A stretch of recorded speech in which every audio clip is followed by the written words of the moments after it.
konco-konco YouTuber nyuwun kanthi saestu ketika mengupload yang utuh biar nggak terjadi salah paham. Kalaupun motong karena ceramah kejawan, dipotong sampai satu pengertian utuh.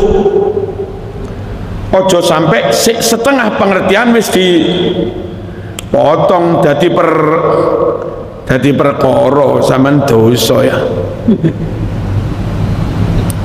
Nah, kula mboten ngerti wis. Sopo ae pokok motongi kudu utuh. Setengah menit nggak apa-apa, tapi keterangan itu sudah utuh, nggak menimbulkan kesalahpahaman, nggak menimbulkan fitnah. Sebab ujung-ujungnya kalau nyuwun sewu, misalnya sekelas Gus Kausar dihantemi, sekelas Gus Baha dihantemi, ya kader-kader NU Gus Awis Rejoso dihantemi, misalipun Gus Ghafur putrane Kiai Memun dihantemi. Yang berkepentingan menjatuhkan kader NU itu mesti yang pertama ya non NU juga mas, sesama muslim, tapi maaf yang Wahabi tetap berkepentingan menjatuhkan tokoh NU. Nah, penyebabnya diserang itu ada unggahan yang dipotong terus salah paham. Saya khutbah di Masjid Akbar itu full, di rumahnya utuh full ala ahlu sunnah. Itu khutbah dalam kerangka peringatan maulid, khutbah Jumat, tapi konteksnya maulid ya cinta Rasul, ekspresi manifestasi cinta Rasul pegang Quran Sunnah. Ketika kita menganjurkan pegang Quran Sunnah, katanya Marzuki sudah insaf kembali ke manhaj salaf. Dari dulu NU ya kembali ke Quran Sunnah, saking sampeane ngarani NU ahli bid'ah ya. Terus supaya nggak keliru, harus jeli memilah mana hadis temenan, mana hadis palsu, mana hadis sahih, mana yang dhaif. Dan dari dulu NU ya seperti itu, madhab Syafi'i seperti itu, nggak ada Wahabinya belas. Lalu bagi orang awam yang nggak pernah khatam Bukhari Muslim, kita orang awam ini mengkaji sendiri yang nggak mampu, mengistimbat menggali maknanya sampai dalam yang nggak mampu, karena nggak membekali diri dengan ilmu nawusoro, balaghah, mantek, ulumul Quran, ulumul hadis. Kita yang awam supaya bisa kembali kepada Quran Sunnah dengan benar, ojo memahami sakarmu dewe, manuto kepada ulama, merujuklah kepada ulama Ploso, Lirboyo, Sarang, Langitan, Sidogiri. Mereka lah yang hari-hari ngaji kitab, khatam Bukhari Muslim berkali-kali. Mereka lah yang berguru bersanad. Mereka lah yang apal ngecepal nawu sorob, sehingga kemungkinan salah memahami sunnah itu kecil. Ojo terus awam ngaji sakarmu dewe. Nah, nasihat seperti ini dalam khutbah tentu full NU kayak begini ini, full ahlu sunnah wal jamaah, kembali ke Quran Sunnah. Tapi bagi yang awam manuto kiai, bagaimana memahami Quran Sunnah, sama begitu. Hati-hati kepada mungkin ketara tokoh ustadz atau pondok pesantren yang kita nggak tahu dia berhaluan ahlu sunnah apa enggak, yang kita nggak tahu ustadznya tokohnya itu ngalim nawu sorob balaghah apa enggak. Kenapa perlu hati-hati? Dia ngaji Quran Sunnah tapi belum tentu maknaninya benar. Lu isi khutbah itu lu mas kayak begitu. diupload oleh siapa itu dengan judul Alhamdulillah Marzuki sudah insaf kembali ke manhaj salaf. Akhirnya saya diserang, ya rata ladeni wah kurang ngomong ngono. Iku lek tak ladeni mundak rame sing upload mundak sugih, mundak rame followernya mundak banyak jutaan, mungkin iklane tambah kok ecelem nyugihne wong ra kena. Mending lek enten kanca leres iki ngeten, ayo mrene yo. Nek ketemu langsung tak terangno, selesai. Nenek tak jawab lewat uploadan, engko yo rame maneh Mas. Gak mari-mari. Ngaji akses ilmu yang paling pas ya muajahah begini, ketemu langsung. Di samping ada sambung hati, sambung pikiran, ada keberkahan, ada ukhuwah, plus memahami kata. Itu nggak bisa dengar tok.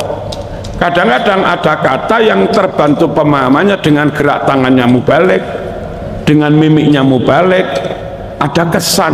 Ngono lho maksud. Kalimat ojo mangan itu lek jadi tulisan kertas ojo mangan. Haram apa makruh? Apa sekedar himbauan supaya nggak makan? Ya nggak ada bedanya Mas. Tapi lek sampean ngaji langsung aja dipangan. Oh berarti haram tenan. Jadi ikut langsung itu penting Mas, ngerti situasi pembicaraan ya, terus ngerti intonasi, ngerti suaranya keras apa enggak, disuarakan pakai marah apa enggak. Wong nyeluk sampean enggak kerungu-kerungu, suwe-suwe moring, hei iku kuping tak centelan ngono. Marah temenan Mas, nemen. Tapi bareng kuwi dadi bahasa tulisan, Ustadz bertanya, itu telinga apa centelan? Kan jadi memahami kalimat hanya lewat kertas tanpa tahu situasi itu bahaya. Dan yang sering terjadi di teman-teman non ahlus sunnah wal jamaah itu langsung pahami kalimat secara tekstual, jadinya sakel keras didik-didik haram. Paham itu nih? Nah khutbah saya di Surabaya itu untuk maknanya, menyimpulkannya krono kita awam, ayo tanya kembali kepada para ulama gitu loh, sekaligus menjawab pertanyaan sing bener wong kuwi manut Quran hadis apa manut kiai. Sana itu membuat pertanyaan kayak begitu. Kalau jawabnya manut Quran hadis, rasah manut kiai, ya jadi Wahabi. Lek dijawab manut kiai rasa manut Quran hadis, ya sama dikafirkan orang manut Quran hadis. Gimana? Pegang Quran hadis, tapi cara membacanya bagaimana, cara menerjemahnya bagaimana, cara menggali istimbat makna hukumnya bagaimana, dengan dibimbing para kiai.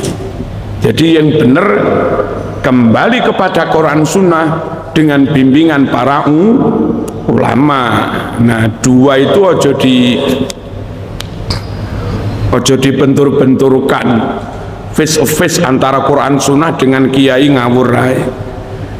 Ya sekali lagi, pegang Quran Sunnah dengan dibimbing para ulama. Mohon-mohon ini hati-hati Kemudian perlu kami sampaikan lagi, ada tokoh entah salah paham apa memang kepingin membuat framing koyok-koyok Marzuki salah tentang Karmin. Karmin haram itu bukan pendapatnya Marzuki, itu asli hasil Bahtul Masail. NU Jawa Timur ngundang berbagai pondok, Bahtul Masailnya di PWNU saya yang buka, saya yang sambutan, dan hasilnya sudah ditashih oleh pondok-pondok besar. Ada pondok Lirboyo, ada pondok Kloso, mana-mana. Lalu hasilnya kami bawa rapat resmi ke PWNU, ada Suriah, ada Tanfidiyah, jajaran kiai-kiai Suriah sudah bertanda tangan, sehingga salah kalau ada yang mengisukan katanya Marzuki yang mengharamkan apa? Karmin. Nah, lalu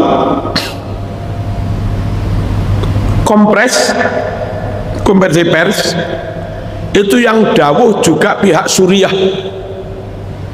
dawuh kepada wartawan itu untuk publikasi, sehingga tugas Marzuki itu membantu sosialisasi apa yang sudah diputuskan oleh forum Bahsul, lembaga Bahsul Masail yang sudah disahkan oleh jajaran Suriah. Clear nggih? Lek mboten percaya kumpul maneh pengurus NU, takonono golek ngono.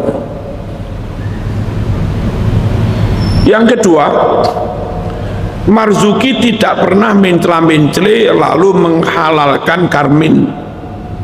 Mboten.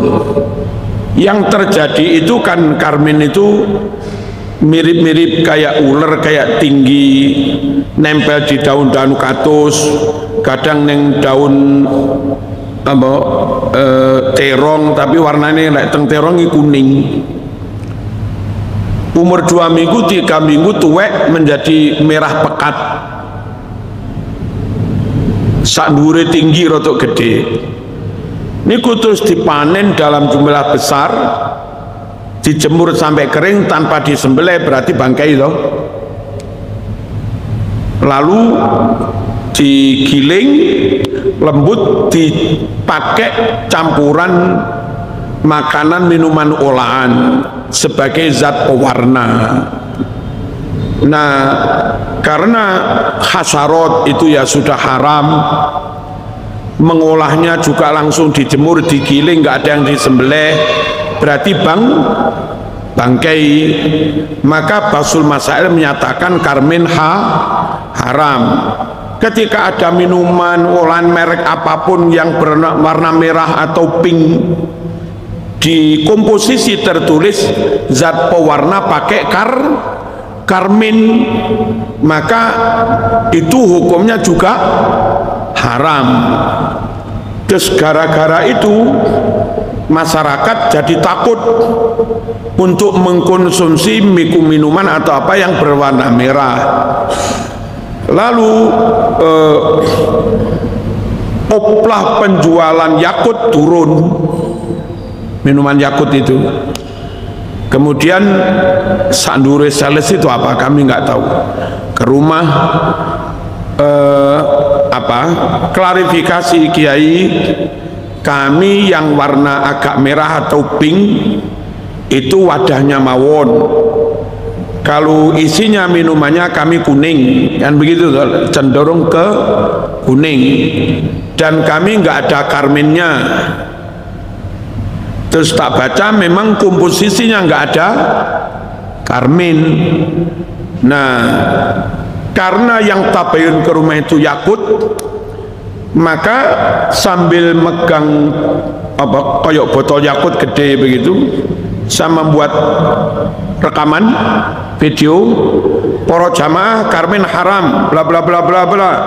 Untuk merek Yakult sudah saya lihat sendiri Kita baca komposisinya, nggak ada unsur karmin. Oleh karena itu yakut tidak termasuk yang diharamkan gara-gara karmin. Nah, terus setelah itu teng Lamongan nopo-nopo terus si Marzuki mencela-mencele winginane ngaromne karmin saiki ngalane karmin, orang ngono kuwi. Karmin ya tetap haram. Segala jenis makanan, minuman apapun yang ada unsur karmin ya tetap haram. Tapi yang kami tabayun itu merek Yakut, bukan karminnya gitu loh. Dan sampai sekarang pondok kulo tetap langganan Yakut, untuk anak-anak pondok suka Yakut. Paham nggih? Pun walhasil tetap ngaji mawon, ojo sampai nggak sergap ngaji. Saya kira begitu. Pokoknya ngaji ketemu langsung. Yang uploadan terima kasih membantu sosialisasi publikasi, tapi berpikirlah keras bagaimana meminimalisir kesalahpahaman ya. Wassalamualaikum warahmatullahi wabarakatuh.